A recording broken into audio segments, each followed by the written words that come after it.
चंद्रपुर जिले में पिछले कुछ वर्षों से महिला तथा नाबालिग लड़कियों के गुम होने के प्रमाण लगातार बढ़ रहे हैं। ऐसी जानकारी विधानसभा के अधिवेशन के दौरान चंद्रपुर विधानसभा के भाजपा विधायक किशोर जोरगेवार ने मुंबई में चल रहे मानसून अधिवेशन के दौरान दी। तो आइए सुनते हैं इस विषय को लेकर विधायक किशोर जोरगेवार ने विधानसभा में विस्तार पूर्वक और क्या कहा।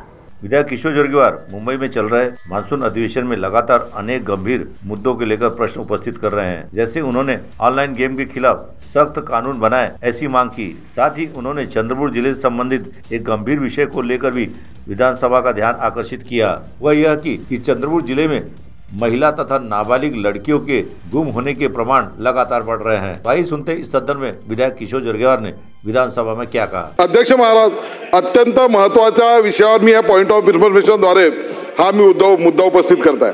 चंद्रपूर जिल्ह्यामध्ये महिला अल्पवयीन मुलांच्या बेपत्ता होण्याच्या घटनांमध्ये मोठ्या प्रमाणात वाढ होत आहे। यात फक्त मी 3 वर्षाची आकडेवारी आपल्या समोर सादर करणार आहे। ही आकडेवारी पाहिल्यानंतर आपण तात्काळ सरकारला हे निर्देश देणार, याच्याबद्दल माझ्या मनामध्ये कोणतीही शंका नाही आहे। 2023 मे ते 2025 या 2.5 वर्षाच्या काळात चंद्रपूर जिल्ह्यात एकूण 2730 महिला व मुली बेपत्ता झाल्याचे धक्कादायक वास्तव समोर आले। यामध्ये 2301 महिला 429 किशोरींचा समावेश आहे। म्हणजे दररोज सरासरी 3 महिला किंवा मुली बेपत्ता होत आहेत। यात मध्ये काही मुलींचा पत्ता लागला सापडलेला आहे, ज्यामध्ये 2023 मध्ये 900 पैकी 20 पैकी 881 सापडल्या, 39 अजूनही बेपत्ता आहे। किशोरी ज्या किशोरवयीन मुली आहे त्या 199 पैकी 192 सापडल्या, 7 अजूनही बेपत्ता आहे।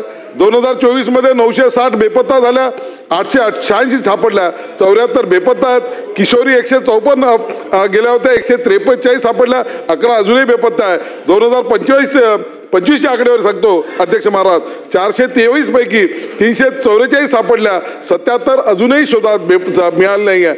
आणि किशोरी अपहरण 76 मुली होत्या, 60 सापडल्या, 16 अजून बेपत्ता आहेत। म्हणजे या 2.5 वर्षाच्या कालावधीमध्ये जर आपण पाहिलं तर एकूण बेपत्ता 190 महिला आहे आणि 34 किशोरी, अशा एकूण 224 मुली आणि महिला या बेपत्ता झालेल्या आहे। याच्यातलं महत्त्वाचं कारण असं आहे की मोबाईल आणि सोशल मीडियाच्या माध्यमातून अनेक महिला मुली त्या संपर्कामध्ये येत असतात आणि चुकीच्या पद्धतीनं वेगवेगळ्या राज्यातले वेगवेगळ्या धर्माचे लोक त्यांना आमिष दाखवून हे करतात। हा जो मोठा आकडा आहे 224 महिला आणि मुलींचा, याच्यासाठी आपण एक वेगळा कायदा असेल किंवा एखादा ड्राईव्ह घेण्यासाठी सरकारला निर्देशित करावे, ही मी आपल्या माध्यमातून विनंती करत आहे। लक्षवेधी 6